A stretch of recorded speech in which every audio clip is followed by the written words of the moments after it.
और उस समय पौधे सूखे। जनरली सर वो कितने साल के बाद वो चालू होता है क्या वो फंगस? फंगस कब क्रिएट कभी भी होगी आ- हमें भी नहीं पता है। कभी भी आ जब सकता हो। उसका एक्टिव मोड रहेगा, उसको वो ह्यूमिडिटी मिलेगी, वो, तब वो वेदर एक्टिव मिलेगा हो जाएगी। नहीं, तो मेरा उसके लिए सवाल हमें वो क्या नहीं करना है? मेरा आपको ये पूछना मैं कि जैसे समझो कि अपन आज लगाए तो 5 साल के बाद ही आएगा कि तीसरे साल भी आ सकता है? वैसा नहीं ये मैं 2 बोल रहा महीने हूँ। में भी आ सकता मैं है। ये बोलता हूँ कि आज आपने अगर ये पौधा लगाया है, अगले साल ये 10 या 12 फीट के हो गए, बारिश के दिनों में अगर इसके साइड से 4-4 अगर शूट आ गए और उसमें से हम जाने के बाद अगर बोला दिया कि यार इसे ये कितना अच्छा है, वो शूट आएगा ही नहीं, सूख जाएगा। ये मेरा खुद का देखा हुआ रिसर्च है। मैंने कई बार लोगों को बोला कि उसको हाथ नहीं लगाना, हमारे कई सूट उससे सूख गए फंगस की वजह से। हाथ फंगस लगाने की नहीं वजह है, बैम्बू एक अलग चीज है। अब बैम्बू में जाओगे ना तो अलग सी फीलिंग आती है। बैम्बू हमारे नाड़ी से जुड़ा हुआ है। क्या बैम्बू नाड़ी से जुड़ा हुआ आहे. काही लाजाळूचं झाड आहे ना, लाजाळू ते जसं लाजतं ना तसं मी भरपूर वेळा मी फील्ड विजिटला मीच नेतो तिथं. मैं ही रहता हूँ वहाँ पे फील्ड विजिट के लिए. कई बार मैंने लोगों को बोला कि ये राइजोम जो नया आया हुआ है इसको लाड़ प्यार मत करो, ये हाथ मत लगा. नहीं क्या होता है, मेरे साथ में जो टीम लीडर है उन्होंने भी बोला क्या होता है. मैंने बोला आज नहीं बताऊंगा, आज के 3 महीने बाद बताऊंगा, जब ये सूट ऊपर से नीचे तक खत्म होगा. हो सकता है कि वो हमें एनालिसिस करता है, हमें समझता है या देखता है. मेरा खुद का पर्सनल किया हुआ प्रैक्टिकल है. 1 बार 2 बार 3 बार ठीक है, लेकिन जितनी बार कितने लोग आते हैं वहाँ पे, कई सारे लोग आते हैं और वो वहाँ जो सामने बैठते हैं ना वही पौधे के पास, कितना बढ़िया है ये शूट में घर लेकर जाऊँ क्या, नहीं ये कर लो क्या, इसका अचार बना लो क्या. अरे नहीं करना है, वो अचार बनाने लायक रखा ही नहीं उसको. वो भी हो सकता है. दूसरा ये भी कारण हो सकता है कि हर हाथ पे अलग अलग टाइप की बैक्टीरिया वगैरह, ये भी मे भी पॉसिबल, वो भी हो सकता है. मुझे उसने बताया नहीं कि गणेश मुझे हाथ लगा इसकी वजह से मैं नहीं आ रहा, लेकिन पर होता है ऐसा. मैंने समझा क्या कि इसको हाथ नहीं लगाना. हो सकता है किसी के हाथ के ऊपर बैक्टीरियल हो या कुछ हो, बराबर है कि नहीं. लेकिन हमें क्या चाहिए, शूट बढ़ना चाहिए. मैं इसको काटूं, मैं इसको बेचूं. हमारा स्टब एंड क्या है कि 2 पैसे जेब में आने चाहिए. बाद में प्रकृति भी है और सारी चीजें हैं. प्रकृति के लिए तो आप योगदान ही कर रहे हो. इतना पौधा आपने लगाया है, मतलब आप कोई इतना बड़ा कार्य नहीं करता है. मुझे बताओ 1 एकड़ में 650 पौधे लगाना, आज अगले साल ये डबल ट्रिपल हो जाएंगे, तीसरे साल ये 4 पट हो जाएंगे, 5वें साल ये 10 पट हो जाएंगे. इतने पौधे कोई नहीं लगाता है मार्केट में, और चाहकर भी आप इसको कटिंग नहीं कर सकते हो 5वें साल. सर आपके हिसाब से इसका खर्चा क्या है? ये खर्चा पिकिंग तक पौधा का ही खर्चा रहेगा. हाँ. शुरुआती में जैसे राइजोम वाला पौधा अगर लिया तो 50 रुपये का गेट रेट, ट्रांसपोर्टेशन वगैरह पकड़ के कुछ 52 या 53 रुपये में यहाँ पे आया था. उतना ही पौधे का खर्चा रहेगा. और मेरा कहना है कि राइजोम वाला ही पौधा लगाओ. कई सारे लोगों को समझ में आ गया कि राइजोम मतलब क्या. वो डेवलपमेंट अच्छा करता है और आने वाले शूट और जर्मिनेशन उसका अच्छा है, मॉर्टेलिटी रेशो कम है, बराबर. तो एकड़ में 650 गुणित आप 50 रुपये कर लो और ट्रांसपोर्टेशन अलग से, मोटा मोटी 30 या 32 हज़ार रुपये की राशि 1 एकड़ के लिए बनती होगी. उतना आपको करना है, लेकिन लगाने के बाद में उसको भूल जाना है कि मैंने ये खर्चा किया हुआ है. एक फिक्स डिपॉजिट डाल दिए ऐसा लिख लेना, बराबर. अपना 1 एकड़ में आपका जो तामझाम कर रहे हो, भिंडी टमाटर ककड़ी जो भी आप कर रहे हो उसको करते रहो. 3 साल बाद वो आपको रिटर्न देने वाला है, मतलब देने वाला है. कहीं उसमें दिक्कत नहीं. फर्टिलाइजर देने की आवश्यकता नहीं है. दूसरे साल से ही अपनी पत्तियों को ड्रॉप कर लेता है. उस पत्तियों को सिकुड़ के उसके पास डाल देना है. लेकिन करना क्या है, जैसे आपने बोला फंगस, जीवा अमृत आपको हर महीने में स्लरी से देना है. ट्राइकोडर्मा 3 महीने में एक बार एक्टिव करके उसमें स्लरी से छोड़ देना है, ताकि वहाँ पे मित्र फंगस पनपती रहेगी. आपको लगता है कि सुंडी वाला कीड़ा आ गया है या कुछ आ गया है तो वर्टिसेलियम लैकोमी आप ले सकते हो, वो भी आप वहाँ पे दे सकते हो. वर्टिसेलियम लैकोमी मतलब एक तरह की वो भी फंगस ही है, वो जो कीड़े को मारती है. अभी तक जितने भी हमने फील्ड किए, चेक किए, जितने बाम्बू के खेत में हम गए, कोई आज तक मैंने 4, 5, 6, 7, 8 साल के प्लॉट देखा, किसी में किसी प्रकार की नहीं प्रैक्टिस नहीं देखा नहीं है कुछ मैंने। होता नहीं है, लेकिन देखो कई कई जगहों पे हमने भी देखा हुआ है, इसलिए मैं आपको बता रहा हूँ। ये चीज़ें आप लोगों को मालूम होनी चाहिए, क्योंकि आप कई छोटी चीज़ तो नहीं कर रहे हो, बहुत बड़ी चीज़ें है ये, बराबर। आपका इस साल में कितने एकड़ में बैम्बू लगा है? 50 एकड़ में बैम्बू लगना बड़ी बात है। और जब ये वीडियो जाएगा ना तो आपके पास यहाँ पे लोग फील्ड विजिट करने आएंगे। अभी हमारा फील्ड विजिट करना रह गया, वरना लोग 50 एकड़ बैम्बू लगाना मतलब आपका कुछ ना कुछ उसके पीछे सोच विचार और गोल है, बराबर। और 100% आज नहीं, आज के 3 साल बाद लोगों को जब लगेगा, जैसे नोटबंदी हुई थी ना रात में ही कि कल से नोट बंद, वैसे ही कल से पौधा काटना बंद, इसके ऊपर ये नियम, खत्म कहानी। फिर उस दिन से ओनली बैम्बू ही कटेगा, तब जाकर समझ में आएगा कि अभी बैम्बू लगाना चाहिए। अभी बैम्बू से दूर लोग भागे क्यों, मैं आपको बता रहा हूँ। परमिशन नहीं थी काटने नहीं, की कुछ सालों मेन बात पहले। तो क्या था कि आपने देखा होगा, मेरा उम्र तो अभी मैं 35 साल का ही हूँ। पहले गवर्नमेंट ने जो बांस दिए थे पहले जी, वो स्टिकर्स थे, लाठी बांस थे, जो पुलिस वालों के हाथ में जो लाठियाँ होती है ना, वो वाले बांस हर किसी ने लगाए थे बांस। आज के 30-40 साल पहले आपने अगर देखा होगा तो बैम्बू में ऐसा ही रेवोल्यूशन आया था। लेकिन जब वो बांस लगाए और उसके जो भिर्रे निकल के आए, तो इसमें से कौन सा कट करूं यही समझ में नहीं आ रहा था, बराबर। तो उन्होंने क्या किया, इसको कट करके डायरेक्ट ही फेंक दिया। और बैम्बू कितने, 4 फुट, 8 फीट, 9 फीट, उसमें भी कटिंग कौन सा करूं ये नहीं पता। अभी बैम्बू में वैरायटी आई है, जैसे मोजो बैम्बू बाहर बताते हैं, कई सारे बैम्बू बताते हैं मार्केट में। तो वो बैम्बू उस क्षेत्र में उनके हिसाब से उन्होंने उनकी ग्रोथ कर ली। अभी हमारे क्षेत्र में कौन सी चीज़ें कब लगेगी, हम तो पहले बालकुआ ही लगाए या ना लगाए इसके ऊपर सोच विचार कर रहे हैं, बराबर। तो कई सारे वैरायटियाँ और हमें लगानी पड़ेगी, हम लोगों ने लगा के रखी है, उसके ऊपर R&D चल रही है। जैसे एस्पर हुआ, ब्रांडीसाई हुआ, ये जो बैम्बू है हर जगह पे जर्मिनेशन नहीं होते हैं, वो है 90 से 100 फीट हाइट जाते हैं, मोटाई भी है और दिखने में भी हेल्दी लगते हैं, लेकिन जर्मिनेशन रेशो कम है ना। ये नहीं हो कि आज बैम्बू लगा दिया और 3 साल बाद उसका आउटपुट 0 आया, इसको रोटावेटर कर दो तो वो फीलिंग या मार्केट में वो अलग चीज़ें जाएगी, मैसेज रह जाता है इसका, बराबर। पहले ही हम लोग आज की खेती करने से परेशान हो चुके हैं। एक्चुअल परेशान हम लोग इसलिए है कि हम लोगों ने जो खेती कर रहे हैं उसको, खेती को इंडस्ट्रीज नहीं समझा है। मतलब मैं मोटा मोटी एक बात करूं कि मेरे पास अगर 10 एकड़ खेती है तो मुझे हर शाम को एक एनालिसिस रिपोर्ट बनाना है कि मेरे पास 10 एकड़ खेती है तो उसमें से 3 एकड़ खेती पानी भरन की है, 4 एकड़ खेती कोरडवाहू है और 2 एकड़ खेती कैसी है।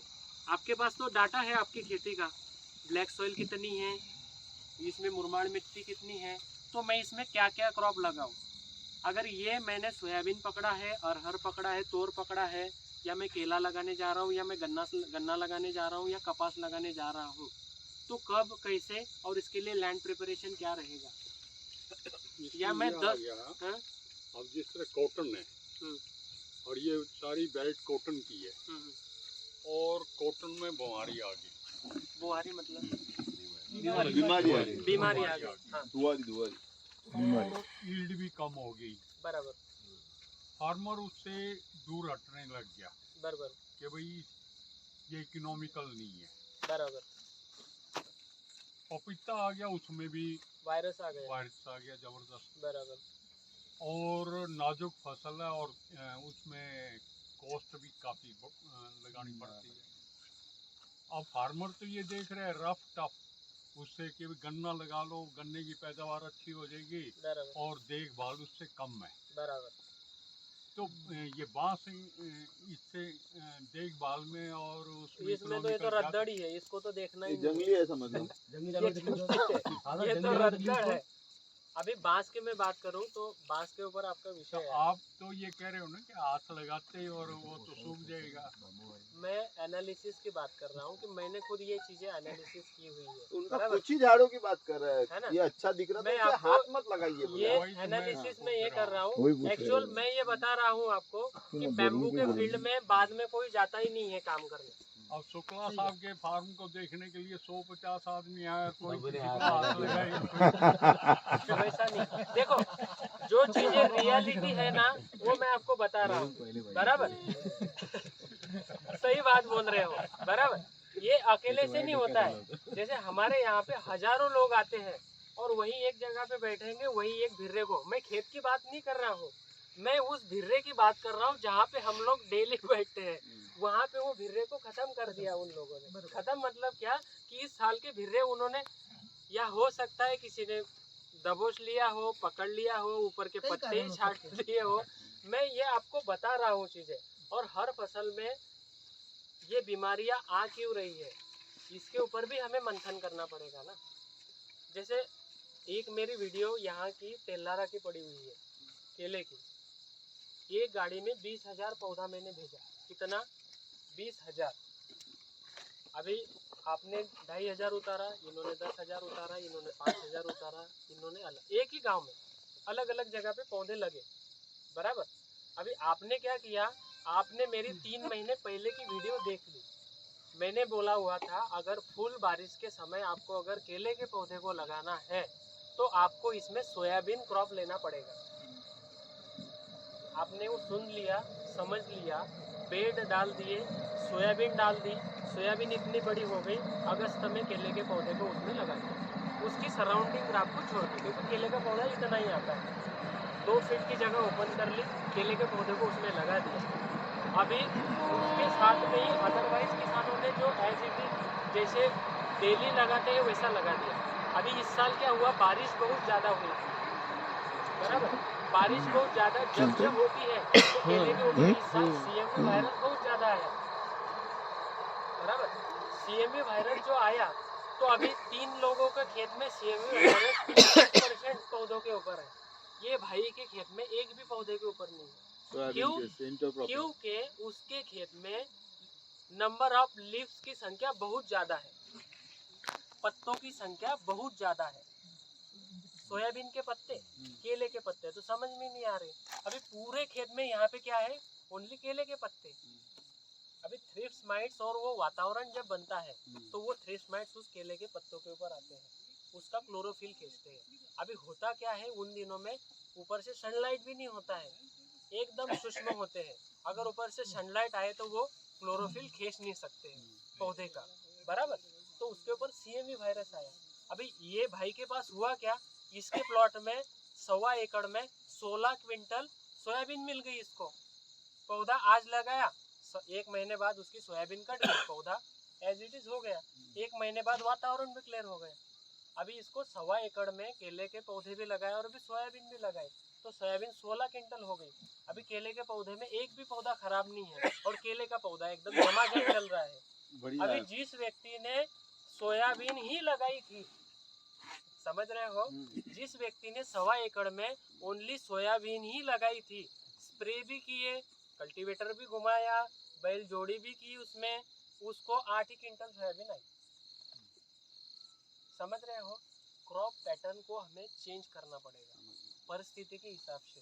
जिस व्यक्ति ने सोयाबीन ऐसे ही लगा दी थी, ऐसे ही मतलब क्या हुआ, उसने टोकन पद्धति से लगाई थी, यहाँ 2 दाने वहाँ 2 दाने, उसमें गैपिंग मिला। 10 किलो सोयाबीन लगाई थी, 16 क्विंटल हुई। और जिस व्यक्ति ने 30 किलो सोयाबीन डाली हुई थी उसको 8 क्विंटल हुई। मतलब समझ में आ गया? इनका ही क्वेश्चन, इनका ही आंसर, यही मुझे चाहिए होता है। इन्होंने दिया ना मुझे आंसर कि स्पेस बड़ा मिल गया।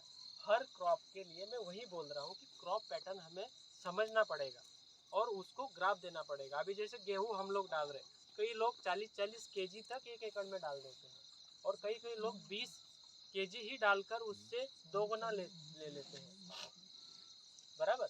तो वो एक हर किसी उसी का 1 एकड़ का उसका सेशन उसको कंप्लीट करना है कि मैं गेहूं लगाऊं तो कब लगाऊं, पानी कैसे दूं, इसके ऊपर स्प्रे शेड्यूल क्या लूं। इसीलिए तो किसान पाठशाला ने, आपने अगर किसान पाठशाला को देखा हुआ होगा तो हमारा मेन मोटो क्या है, किसान खर्च आधा और उत्पादन ज़्यादा। अभी ये होगा कैसे, जैसे यूरिया, डीएपी, पोटास, ये हम लोग डायरेक्ट डालते हैं। हम लोग डायरेक्ट डालने की कभी भी रेसिपी नहीं बताते हैं, हम लोग उसको रेसिड्यू फ्री फार्मिंग के तहत डालने का बोलते हैं। जैसे 1 एकड़ के लिए अगर आपको बोल दिया कि 3 बोरी यूरिया, 3 बोरी पोटास और 3 बोरी डीएपी ये डालनी है, तो हम क्या बोलेंगे, आप 3-3 बोरियां नहीं डालनी है, आपको उसमें से 1-1 बोरी ही लेनी है और बाकी उसके 3 गुना गोबर खाद या प्रेस मड लेना है या मिट्टी, ऐसी जगह की मिट्टी की जहाँ पे कई साल से छेड़छाड़ नहीं हुई है, उसको एक जगह पे मिक्स करना है, उसकी भट्टी लगानी है, उसमें 50 से 60 लीटर जीवामृत बनाकर कचेकड़ी की पन्नी में, जो प्लास्टिक की थैली आती है उसमें ढक के रखना है। 8वें दिन आपको पूरा टूटा हुआ मिलेगा, आप मक्खन जैसा पाओगे उसको, पौधे को दोगे रेडी फूड मिलेगा। मतलब होगा क्या, हम लोग जितना मटेरियल आज मार्केट में से लाकर खेतों में जो डाल रहे हैं, 70% मटेरियल जो है सैचुराइजेशन फॉर्म में मिट्टी में ही पड़ा हुआ है, जो हमें दिख नहीं रहा है। 30% पौधा उठा रहा है, उसकी वजह से कई सारी दिक्कतें हमारे मिट्टी में आ गई है। अभी कई सारे लोग प्लास्टिक मल्चिंग कर रहे हैं, अभी प्लास्टिक मल्चिंग आज के 10 साल बाद आपको समझ में आएगा। आज अगर आप 100 किलो प्लास्टिक की मल्चिंग अगर खेत में डाल रहे हो ना, तो 70 किलो ही आप उसमें से चुन पाते हो, 30 किलो आपने वैसे भी वहाँ छोड़ दिया, जो माइक्रो में पड़ी हुई होती है। कल्टीवेटर घुमाया, खत्म कहानी, आपको दिखेगा नहीं। अभी मुझे बताओ कि मैं क्लोरीन को सैचुराइजेशन फॉर्म में तोड़ने के लिए सल्फ्यूरिक एसिड ट्रीटमेंट बता देता हूँ, जिससे क्लोराइड खत्म होता है। अभी प्लास्टिक को आज के 10 साल बाद जलाने के लिए मैं कौन सा लिक्विड लाऊं, बना ही नहीं है प्लास्टिक को रिप्लेस करने वाला। हाँ, और प्लास्टिक अगर मैं उस समय बोलूँ कि आपके इसमें देखना मट्टी पानी परीक्षण में नीचे प्लास्टिक भी आएगा कि इतना प्रतिशत दिखा रहा है, तो प्लास्टिक को निकालोगे कैसे, वो तो माइक्रो में है। हम लोगों ने हमारी मिट्टी को मतलब संकल्प ही ले लिया है कि हमें इसको रखना ही नहीं है। अभी इतनी अच्छी खुशबू आ रही है ये क्षेत्र से, ये पौधों का भोजन है ना, ये पौधे का भोजन है, यही चीजें मिट्टी में जानी चाहिए। वो खत्म कर दिया, जमीन में है ही नहीं। अभी आएगा, आज के 5 साल बाद मैं आपको बोलूँ क्या, घर से जो व्यक्ति गाड़ी लेकर निकलेगा, पानी भी साथ में लेगा, घर के केले भी लेगा, घर की पपीती भी लेगा, घर के अगर उसने खेत में उसके लगा के रखे हैं तो, नहीं तो मार्केट से लेने के लिए आपको डर रहेगा। शुरू हो गया। आप लोकल ठेले से केले लेने के लिए डरोगे कि इसकी चमक देखकर लूं या फिर मैं बोला कि थोड़ा सा बाम्बू पे ही अभी कोई हाँ, थोड़ा बाकी अपना विषयांतर विषयांतर हो रहा है। अच्छा, बाम्बू विषय ऐसा हो गया नहीं, कि वो 7 भी भी बज अपना गए, विषय नहीं है 10 ना। टेम्परेचर डिग्री है, आप लेट हो गए तो मोर्टेलिटी जो बांबूला जर बकरीने खाल्लं तर ते परत ग्रोथ होते का? जैसे सुअर वगैरह है तो सुअर नए शूट को उखाड़ के फेंक सकते हैं, नया शूट है आदमी उखाड़ कर लेकर जा सकता है। अगर किसी को पता चला कि इसका अचार अच्छे से बनता है, मार्केट में 700 रुपए केजी से बैम्बू का अचार मिलता है, सर्च करके देखना कितना। आपको तो मैंने बैम्बू 50 से 70 रुपए का ही बताया, वो तो बेचारा इतनी अवस्था में ही होते से आप अगर उसको निकाल के उसका वैल्यू एडिशन अचार में करते हो ना, तो वो 700 रुपए केजी से मार्केट में बेचे जाता है। आप अभी सर्च करो, देखा हूँ मैंने वीडियो बनाते हुए भी है ना। आपके वीडियो में जो बताते हैं कि 100 एकड़ अगर बाम्बू लग गया तो आप जी भी करेंगे, जी भी मतलब जॉइंट वेंचर 100 एकड़ का नहीं है, हाँ। 350 एकड़ का है। उसमें वाइट पैलेट्स का यूनिट्स यहाँ पे हम लोग जो इन्वेस्टर है हमारे पास में, हम लोग नहीं डालेंगे, हमारे पास जो इन्वेस्टर है वो यहाँ पे आपके पास में, वो आपके साथ में यहाँ पे चल सकते हैं। आपका एफपीओ है, आप एफपीओ और उन लोगों की लिंकिंग रहेगी, आप लोग यहाँ पे वो जमीन भी देखेंगे, वो सब सारी चीज़ें करेंगे, लेकिन उनके आँखों को 350 एकड़ बैम्बू लगा हुआ होना चाहिए, तब वो एग्रीमेंट आपसे करेंगे। नहीं तो आप एग्रीमेंट करो, हम लोग लगाते हैं, करते हैं। बांबूच्या शेताला मैं आपको बता दूं क्या, मार्केट में इतना बड़ा द्वंद है कि बड़े बड़े खिलाड़ी जो 10-10, 20-20, 100-100 करोड़ रुपए लगाने वाले हैं, वो कई बार हम लोगों के पास आए, लेकिन उनके जो नॉर्म्स है, उन्हें जो लिखे हुए जो टॉपिक है, उसको अचीवमेंट करना, मतलब हम लोग उसके लिए ही मार्केट में घूम रहे हैं कि कम से कम 100-100, 50-50 किलोमीटर भी 50-50 एकड़ के अगर प्लॉट बन गए तो कम से कम दिखाने के लिए या बताने के लिए तो रहेंगे कि भैया ये इतना। अकेला एनटीपीसी की रिक्वायरमेंट हम लोग कंप्लीट नहीं कर पा रहे, तो बाहर किसकी क्या सोचे। एनटीपीसी तो अकेला है, अडानी है, टाटा पावर है, आप लोगों के पास में सीमेंट फैक्ट्रियां है बिरला की कई सारी, और वो तो जाने दो, आपके खुद के लोकल में जो एमआईडीसी एरिया है जहाँ से धुआं निकल रहा है, वहाँ पे कोयला ही जल रहा है, ये समझ लेना। काही विषय होता तुमचा आता विचारत होतो इनका था विषय मोर्टेलिटी का, हो गया मोर्टेलिटी। एक सुरेश भाऊ, सुरेश भाऊ, बांबूच्या शेताला कोणत्या प्राण्यापासून धोका आहे?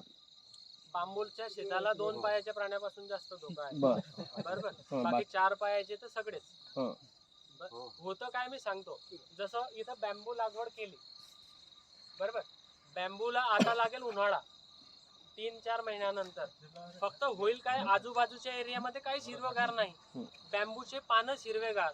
मग लोधळे आहेत आपल्याकडे, तुम्ही काय म्हणतात त्यांना, रोहिंगे, पण त्यांना दुरून प्रत्याशित काय होईल, त्यांच्या डोळ्यांना काय दिसेल, हिरवगार म्हणजे काय, खायला पाहिजे. आता जवळ आल्यानंतर बांबूचं पान ते खाऊ शकत नाही, कारण ते रट असते, ते तोंडालाच लागते त्याच्या. परंतु तो आत घुसल्यानंतर त्याला काही नाही भेटलं म्हणजे तो कुठे ना कुठं आदळआपट करणारच आहे. दुसरी गोष्ट, डुकरं जर का आले, सुवर, तर तुमच्या त्या तिथल्या बॅम्बूच्या बायोडायनामिक कॉलनीला जिथं कचरा पडलेला आहे, तिथं तुमच्या इथं गांडूळ असू शकतात, त्याला कोरू शकतात. मग ते कोरता कोरता तुमच्या शूट जवळ पण जातील आणि तुमचा शूट पण उकळून फेकू शकतात, बरोबर. परंतु मी, माझ्या स्वतःचा अनुभव आहे की बॅम्बूच्या शेतामध्ये डुकरांना बघितलेलं नाही. बडवानीमध्ये जो प्लॉट आहे ना, त्याच्या बाजूलाच केळीच्या प्लॉटमध्ये भरपूर डुकरं आहे, बॅम्बूच्या याच्यामध्ये आले नाही. यदा कदाचित त्याच्या पत्तीला घाबरतात का कशाला घाबरतात ते म्हणजे मला बांबूच्या माहिती शेताला कंपाऊंडची गरज नाही. नाही. बॅम्बूच्या शेताला कंपाऊंडची गरज नाही, परंतु सुरुवातीला बॅम्बू लावल्यानंतर माझ्या माहितीनुसार 3 तार लावून, साड्या लावून त्याला प्रोटेक्शन करून ठेवलं, बरोबर. आपली सेफ्टी आपल्याजवळ असायला पाहिजे. नाही तसं कुठे नाही, साप अशा ठिकाणी येतात ज्या ठिकाणी त्याला राहायला जागा आहे. मग ते बॅम्बू मध्ये काय येतात, तर बॅम्बू मध्ये त्याला जंगलासारखं वाटते. उंदीर खायला येतात ते. आता मला सांगा, एखादं क्षेत्र थंडावर आहे ते. पुण्याच्या शेजारी जर का माझी 50 एकर जमीन आहे, मी तिथं बॅम्बू लावला. आता बॅम्बू म्हणजे काय, 3 वर्षानंतर जंगलच झाला. आता वरनं येणारे जर प्राणी तिच्यात यायला राहायला सुरुवात केली, काय हरकत आहे, राहतील ते. त्यांना जंगल वाटतंय, त्यांना का कोणी सांगितलं की माझं शेत आहे, माझ्या नावावरती मी बांबू लावलेले आहे. आपल्या 3 वर्षानंतर पाणी देणं चालू ठेवावं लागेल. पाणी जर दिलं तुम्ही तर सूट जास्तीत जास्त येतील. कमर्शियल जागा राहणार नाही ना पाणी द्यायला, मग ते 12 फुटात जागा कव्हर करू दिली. याला ड्रीप लावतात, हो, बरोबर. ड्रीप जर लावली तर बुन बुन बुन बुन त्याच्यावरती पडते. ड्रीप त्याच्यात ते मिक्स होऊन जाते ना, मग काही सांगतो शूट ड्रीपच्या बाहेर निघत ते गुतून जाईल त्याच्यात. होतं काय मी सांगतो, 3ऱ्या वर्षानंतर पूर्ण कचरा खाली येतो. कचरा खाली आला म्हणजे काय आहे, जमीन दिसतच नाही, जमीन पूर्ण मॉइश्चर असते. तुम्ही जर का ड्रीप, हे झाड इथं आणि ड्रीप इथं बी असली ना, तर हे जे ड्रीप मधनं जे पाणी पडणार आहे ते खालनं पूर्ण मॉइश्चर बनवतो. शक्यतोवर 3 वर्षाच्या नंतर आम्ही ड्रीपच्या ठिकाणी स्प्रिंकलर लावायला लावतो, 1.5 ते 2.25 फुटाचे, बरोबर. तुमचे प्रश्न फार कमी आहे. लोक म्हणतात काय, नाही कसं झालं, तुम्ही खूप उशिरानं आले. जितकं मला माहित होतं तितकं मी सांगितलं यांना. ते का लावतात स्प्रिंकलर, 3 वर्ष झाल्यानंतर पत्ती आतोनात पडते खाली, एवढा लेअर असतो. आणि पत्ती अशी असते की जर का तुम्ही बिडी पिऊन जरी तिथं फेकून दिलं, सिगारेट जरी पिऊन फेकलं तिथं, तर ती उन्हाळ्याच्या याच्यामध्ये करकर करकर असते, ती जळू शकते, बरोबर. म्हणजे आग लागू शकते. त्याच्यासाठी 3ऱ्या वर्षानंतर आपण त्याला मिनी स्प्रिंकलर लावायला लावतो. म्हणजे का, तर आठवड्यातून एक वेळा जरी तुम्ही ते स्प्रिंकलर लावलं तर ते पान तुमचं जसंच तसंच दिसते बॅम्बूचं तुम्हाला. ते सडते तोपर्यंत तसंच असतं, मॉइश्चर असतो त्याला, ते जळत नाही. बांबूला मग स्प्रिंकलर चांगलं की ड्रीप चांगलं? मी 3 वर्षापर्यंत ड्रिप सांगितलं तुम्हाला, अच्छा. बरोबर, नंतर स्प्रिंकलर, अच्छा. बरोबर. 3ऱ्या वर्षापासून का, कशासाठी, तर जी पाला काही लोक करतात काय, बॅम्बूचा जो पाला पडलेला आहे त्याला जमा करतात, त्याचं बायोमास कंपोस्ट बनवतात, वर्मी कंपोस्ट बनवून मार्केटला ज्या अनुषंगाने त्यांना विकायचं आहे त्या अनुषंगाने विकतात. कारण त्याला डिमांडिंग भरपूर आहे, बायो कंपोस्टला डिमांडिंग जास्त आहे आणि याच्यामध्ये कार्बन रेशो हा जास्त प्रमाणात असतो बांबूच्या पानांमध्ये, म्हणून ते विकलं जातं. दुसरी गोष्ट सांगतो की बॅम्बूच्या पानापासून टी सुद्धा बनते, बॅम्बू टी, त्याला भरपूर डिमांड आहे बाहेरच्या देशांमध्ये.